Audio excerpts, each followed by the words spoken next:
Hi, hello, ಪ್ರಿಯ ಬಂಧುಗಳೇ, ನಮಸ್ಕಾರ. ದಿನದ ವಿಷಯ FIR ಅಂದ್ಬಿಟ್ಟು ನಮ್ಮ ಕ್ರಿಮಿನಲ್ ಕೇಸ್ಗಳಲ್ಲಿ ಪ್ರಥಮ ವರ್ತಮಾನ ವರದಿ ಅಂದ್ಬಿಟ್ಟು ಫಸ್ಟ್ ಇನ್ಫಾರ್ಮೇಷನ್ ರಿಪೋರ್ಟ್. ಯಾರೇ ಆಗಿರಲಿ ಒಂದು ಕಂಪ್ಲೇಂಟ್ ಕೊಟ್ಟಾಗ FIR ಹಾಕ್ತಾರೆ. ಅದು that is called FIR, first information report, ಪ್ರಥಮ ವರ್ತಮಾನ ವರದಿ. ಆ ಒಂದು ಬೇಸಿಸ್ ಮೇಲೆ ಪೊಲೀಸ್ನವರು ಕಂಪ್ಲೇಂಟು ರಿಸೀವ್ ಮಾಡ್ಕೊತಾರೆ. ಕೆಲವು ಸಂದರ್ಭಗಳಲ್ಲಿ ಕಂಪ್ಲೇಂಟ್ ರಿಸೀವ್ ಮಾಡ್ಕೊಂಡು ಅಕ್ನಾಲೇಜ್ಮೆಂಟ್ ಕೊಡ್ತಾರೆ, ಪೆಂಡಿಂಗಲ್ಲಿ ಇಡ್ತಾರೆ. ಇನ್ವೆಸ್ಟಿಗೇಷನ್ ಎನ್ಕ್ವೈರಿ ಮಾಡಿದಾಗ FIR ಹಾಕೋದಿಲ್ಲ. ಸೊ ಹಾಗಾಗಿ FIR ಅಂದರೆ ಇಷ್ಟೇ, ಪ್ರಥಮ ವರ್ತಮಾನ ವರದಿ ಅಂದ್ಬಿಟ್ಟು. ಒಂದು ಯಾವುದೇ ಒಂದು ಕೇಸ್ ಇಟ್ಟಾಗ ಅದು ಸೀರಿಯಸ್ ಇದ್ದಾಗ ಖಂಡಿತ ಪೊಲೀಸ್ನವರು ಅವರು ರಿಜಿಸ್ಟರ್ ಮಾಡ್ತಾರೆ. ಕೇಸ್ನ ರಿಜಿಸ್ಟರ್ ಮಾಡಿಬಿಟ್ಟು ಅದು ಆಮೇಲೆ ಇಂಜೂರ್ಡ್ ಪರ್ಸನ್ ಏನೋ ಹೊಡೆದಿರೋದೋ ಇಲ್ಲ ಹೊಡೆದಾಟದ್ದೋ ಇಲ್ಲ ಅಟೆಂಪ್ಟ್ ಮರ್ಡ್ರೋ ಇಲ್ಲ ಮರ್ಡರ್ ಆಗಿರ್ತಾರೆ. ಅಂಥ ಕೇಸುಗಳಲ್ಲೆಲ್ಲ ವಿಕ್ಟಿಮ್ ಯಾರು ತೊಂದರೆಗಳಿರ್ತಾರೆ, ವಿಕ್ಟಿಮ್ ಅಂದರೆ ಇಲ್ಲಿ ತೊಂದರೆಗೆ ಒಳಗಾದ ವ್ಯಕ್ತಿ, ಆ ವಿಕ್ಟಿಮನ್ನು ಇನ್ವೆಸ್ಟಿಗೇಷನ್ ಮಾಡ್ತಾರೆ. ಯಾರು, ಹೆಂಗೆ ಹೊಡೆದ್ರು, ಏನು, ಯಾರು, ಯಾವ ಮನುಷ್ಯನ ಹೆಸರೇನು, ಅದು ಇದು ಅಂದ್ಬಿಟ್ಟು ಕೇಳ್ತಾರೆ. ಅದೆಲ್ಲ ಕಂಪ್ಲೀಟ್ ಇದು ತಗೊಂಡ್ಬಿಟ್ಟು ಇದನ್ನು ಆಮೇಲೆ ಎವಿಡೆನ್ಸನ್ನು ಕ್ರಿಯೇಟ್ ಮಾಡ್ತಾರೆ. ಎವಿಡೆನ್ಸು ಯಾರು ಅಲ್ಲಿ ಆ ಒಂದು ಜಾಗದಲ್ಲಿ ಯಾರ್ಯಾರಿದ್ರು ಅಂದ್ಬಿಟ್ಟು ಅವ್ರನ್ನ ಐ ವಿಟ್ನೆಸ್ ಅಂತೀವಿ. ಕಣ್ಮುಂದೆ ನಡೆದಿರೋದು ಸಾಕ್ಷಿ, ಅವನು ನೋಡಿರ್ತಾನೆ, ಹೌದು ಹೊಡೆದಿದ್ದು ನಿಜ, ಅದು ಐ ವಿಟ್ನೆಸ್ ಅಂತೀವಿ. ಸೊ ಐ ವಿಟ್ನೆಸ್ ಆದಮೇಲೆ ಪಂಚನಾಮ ಅಂತೀವಿ. ಪಂಚನಾಮ ಅಂದರೆ ಪೊಲೀಸ್ನವರು ಕರ್ಕೊಂಡು ಬಂದು ಅಲ್ಲಿರೋ ಸುತ್ತಮುತ್ತ ಇರೋ ಜನರನ್ನು ಕರೆಸಿ, ಈ ಥರ ಇಲ್ಲಿ ಘಟನೆ ನಡೆದಿದೆ, ಇದಕ್ಕೆ ಒಂದು ಸೈನ್ ಹಾಕಿ ಅಂದ್ಬಿಟ್ಟು ಅವರು ಪೊಲೀಸ್ನವರು ಮಾಡ್ಕೊತಾರೆ. ಅದು ನೆಕ್ಸ್ಟು FIR ಆದಮೇಲೆ ಚಾರ್ಜ್ ಶೀಟ್ ಮಾಡ್ತಾರೆ. ಎಲ್ಲ ಇನ್ವೆಸ್ಟಿಗೇಷನ್ ಮಾಡಿಬಿಟ್ಟು ಚಾರ್ಜ್ ಶೀಟು ಕೋರ್ಟಿಗೆ ಪ್ರೊಡ್ಯೂಸ್ ಮಾಡ್ತಾರೆ. ಸೊ ಇದು FIR, ನೆಕ್ಸ್ಟ್ ಚಾರ್ಜ್ ಶೀಟು. ಪೊಲೀಸ್ನವರು ಇವಾಗ FIR ಪ್ರಥಮ ವರ್ತಮಾನ ವರದಿಯಲ್ಲಿ ನೆಕ್ಸ್ಟ್ ಕೋರ್ಸ್ ಆಫ್ ಆ್ಯಕ್ಷನ್ ಅಂತೀವಿ. ಕಂಪ್ಲೇಂಟ್ ರಿಸೀವ್ ಆಯಿತು, ರಿಜಿಸ್ಟರ್ ಆಯಿತು FIR. ನೆಕ್ಸ್ಟ್ ಆಪ್ಷನ್ ಏನು? ಆರೋಪಿನ ಅರೆಸ್ಟ್ ಮಾಡಬೇಕು. ಅರೆಸ್ಟ್ ಮಾಡೋದು, ಆರೋಪಿನ ವಿಚಾರಣೆಗೆ ಒಳಪಡಿಸೋದು, ಎರಡು ಇರುತ್ತೆ. ಒಂದು ಬೈಲಬಲ್ ಇದ್ದರೆ ಓಕೆ, ನೋ ಪ್ರಾಬ್ಲಮ್. ನಾನ್ ಬೈಲಬಲ್ ಇದ್ದಾಗ ತಕ್ಷಣ ಇಮಿಡಿಯೇಟಾಗಿ ಪೊಲೀಸ್ನವರು ಕೋರ್ಟ್ಗೆ ಪ್ರೊಡ್ಯೂಸ್ ಮಾಡ್ತಾರೆ, ಅವನು ಜೈಲಿಗೆ ಕಳಿಸ್ತಾರೆ. ಸೊ ಹಾಗಾಗಿ ಇದು second option. First information report ಬಂದ ತಕ್ಷಣ ಪ್ರಥಮ ವರ್ತಮಾನ ವರದಿ ಆದ್ರೆ ಟು ಸೆಕ್ಯೂರ್ ದಿ ಅಕ್ಯೂಸ್ಡ್, ಅಂದರೆ ಅಕ್ಯೂಸ್ಡ್ನ ಆರೋಪಿನ ಬಂಧನಕ್ಕೆ ಒಳಪಡಿಸ್ಬೇಕು. ಆರೋಪಿನ ಬಂಧನಕ್ಕೆ ಒಳಪಡಿಸಿ ಅವನ್ನ ವಿಚಾರಣೆ ಮಾಡಬೇಕು. ವಿಚಾರಣೆ ಮಾಡಿಬಿಟ್ಟು ಅವನು ಹೇಳ್ಬೋದು, ಸುಳ್ಳು ಹೇಳ್ಬೋದು, ನಿಜ ಹೇಳ್ಬೋದು, ಯಾವುದೇ ಇರಲಿ, ಏನೇ ಇರಲಿ, ಅವನ್ನ, ಅದು ಸೆಕೆಂಡ್ ಆಪ್ಷನ್. ಮೂರನೇದು, ಪೊಲೀಸ್ನವರು ಆರೋಪಿನ ಅರೆಸ್ಟ್ ಮಾಡಿದ ತಕ್ಷಣ 24 ಗಂಟೆಗಳ ಒಳಗಡೆ ಆ ವ್ಯಕ್ತಿಯನ್ನು, ಆರೋಪಿಯನ್ನು ಎತ್ಕೊಂಡು ಕೋರ್ಟ್ ಮುಂದೆ ಪ್ರೊಡ್ಯೂಸ್ ಮಾಡಬೇಕು. ಒಂದು ವೇಳೆ ಬೈಲಬಲ್ ಆದರೆ ಪೊಲೀಸ್ನವರೇ ಬಿಟ್ಟು ಕಳಿಸ್ತಾರೆ ಜಾಮೀನಲ್ಲಿ. ಆಗಿಲ್ಲದ ಸಂದರ್ಭದಲ್ಲಿ ಕೋರ್ಟಿಗೆ 24 ಗಂಟೆ ಒಳಗಡೆ ಅವರನ್ನು ಕೋರ್ಟ್ ಕಸ್ಟಡಿಗೆ ಇದಕ್ಕೆ ಪ್ರೊಡ್ಯೂಸ್ ಮಾಡ್ತಾರೆ, ಕೋರ್ಟ್ ಮುಂದೆ ಹಾಜರುಪಡಿಸ್ತಾರೆ. ಅವಾಗ ಅದು ನಾನ್ ಬೈಲಬಲ್ ಆದರೆ ಸನ್ಮಾನ್ಯ ನ್ಯಾಯಾಧೀಶರು ಏನು ಹೇಳ್ತಾರೆ, ಇದು ನಾನ್ ಬೈಲಬಲ್ ಆದರೆ ಅವರು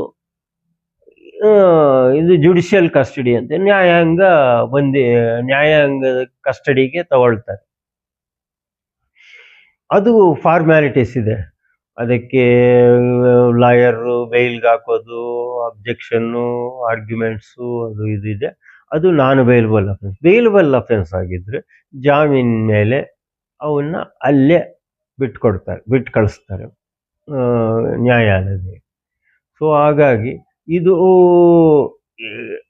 ಈ ವರ್ಗ.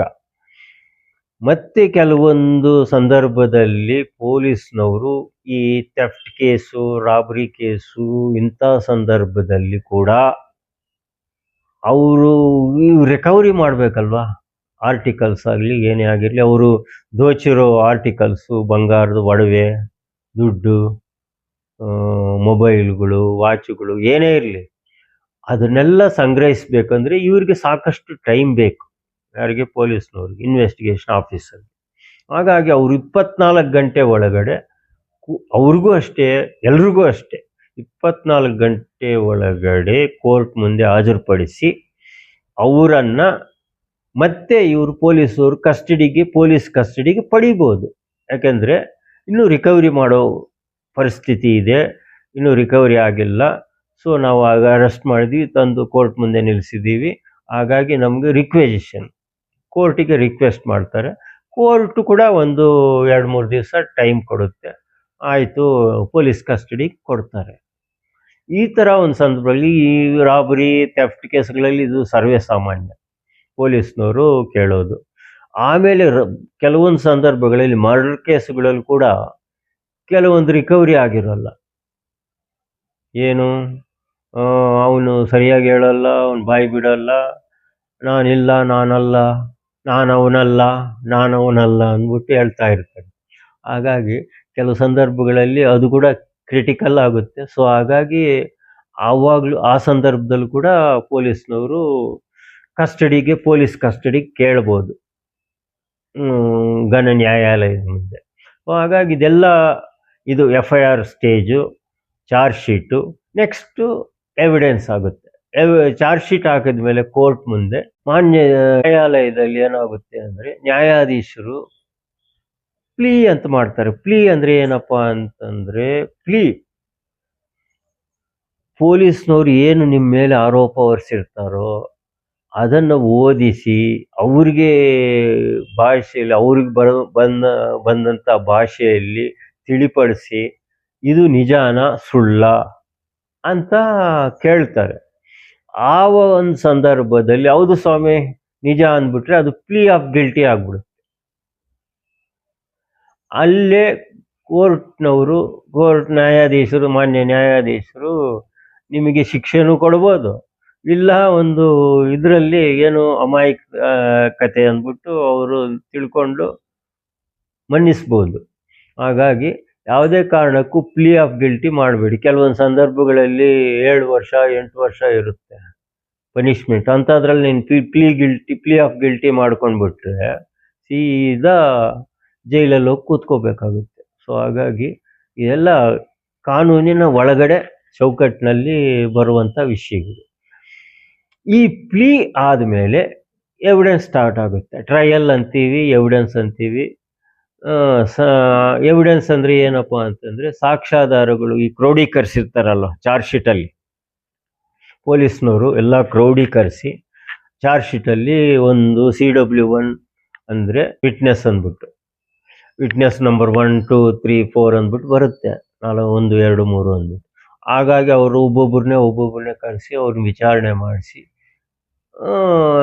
ಫೈನಲ್ ಆಗಿ ಒಂದು ತೀರ್ಮಾನಕ್ಕೆ ಬರ್ತಾರೆ ಜಡ್ಜ್ ಸಾಹೇಬರು. ಅದು ಈ ಕಡೆ ಆ ಕಡೆ ಆಲಿಸಿ ಪಾಲಿಸಿ ಲಾಸ್ಟಿಗೆ ಜಡ್ಜ್ಮೆಂಟ್ ಬರುತ್ತೆ. ಜಡ್ಜ್ಮೆಂಟ್ ತೀರ್ಪು ಈ ಸಾಕ್ಷಿಗಳ ಆಧಾರದ ಮೇಲೆ ಇರುತ್ತೆ. ಯಾವತ್ತು ಕ್ರಿಮಿನಲ್ ಕೇಸುಗಳಲ್ಲಿ ಸಾಕ್ಷ್ಯಾಧಾರಗಳು ಬಲವಾಗಿದ್ದರೆ ಯಾವುದೇ ಕಾರಣಕ್ಕೂ ಆರೋಪಿ ತಪ್ಪಿಸ್ಕೊಳ್ಳೋಕ್ಕೆ ಸಾಧ್ಯನೇ ಇಲ್ಲ. ಅದು ಖಂಡಿತವಾಗ್ಲೂ ಅವನಿಗೆ ಯಾಂಥ ಲಾಯರೇ ಇರಲಿ, ಯಾರೇ ಬರಲಿ, ಡೆಲ್ಲಿಯಿಂದ ಬರಲಿ, ಮುಂಬೈಯಿಂದ ಬರಲಿ, ಯಾರೇ ಇರಲಿ, ಬಟ್ ಒಂದು ಚಾರ್ಜ್ ಶೀಟು ಪ್ರಬಲವಾಗಿ ಒಳ್ಳೆ ನೋಟಿಫೈಡ್ ಆಗಿ ಹಾಕಿದರೆ, ವಿಟ್ನೆಸ್ಗಳು ಕರೆಕ್ಟಾಗಿ ವಿಷಯಗಳನ್ನ ಹೇಳಿದರೆ ಆ ಆರೋಪಿ ತಪ್ಪಿಸ್ಕೊಳ್ಳೋವಂಥ ಸಾಧ್ಯತೆಯೇ ಕಡಿಮೆ. ಹಾಗಾಗಿ ಇದು FIRನ ಒಂದು ಸ್ಟೇಜು. ಲಾಸ್ಟಿಗೆ ಜಡ್ಜ್ಮೆಂಟ್ವರೆಗೂ ಹೋಗಿದ್ದೀವಿ. ಇನ್ನು ಮುಂದೆ ಬೇರೆ ನೆಕ್ಸ್ಟ್ ಎಪಿಸೋಡಲ್ಲಿ ಬೇರೊಂದು ವಿಷಯದೊಂದಿಗೆ ಬರ್ತೀನಿ. ಜೈ ಓಂ ಸರ್ವೇ ಜನ ಸುಖಿನೋ ಭವಂತು, ಲೋಕ ಸಮಸ್ತ ಸನ್ಮಂಗಳಾನಿ ಭವಂತು. ಓಂ ಶಾಂತಿ ಶಾಂತಿ ಶಾಂತಿ. ಜೈ ಭಾರತ್, ಜೈ ಕರ್ನಾಟಕ. ಓಂ ಶಾಂತಿ.